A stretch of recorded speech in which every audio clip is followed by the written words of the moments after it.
اب اس کائنات عالم میں ابھی حضرت آدم نہیں آئے،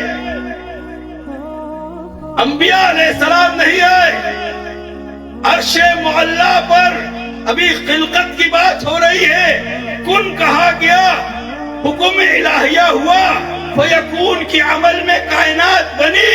اس بننے کے بعد خلقت آدم ہو رہی ہے، تو کہا جا رہا ہے کہ اس عرش معلا پر ایک تختی لگی ہوئی تھی، ایک نام لگا ہوا تھا، اور اس نام میں ایک اسم موجود تھا، وہ کس کا اسم تھا؟ وہ اسم محمد مصطفیٰ صلی اللہ علیہ وسلم، یہ آقا کا اسم، محمد مصطفیٰ صلی اللہ علیہ وسلم کا اسم، آپ کا نام گرامی، کائنات ابھی نہیں بنی، آدم ابھی اس کائنات میں نہیں آئے، اس کائنات میں آدم کا ظہور نہیں ہوا، اور آدم کا ظہور نہیں ہوا ہے، لیکن آقا محمد مصطفیٰ صلی اللہ علیہ وسلم کا وہاں پر اسم مبارک موجود ہے، جب اس ٹائم پر موجود تھا تو اس ٹائم پر بھی موجود ہے، یہ ہے ثبوت۔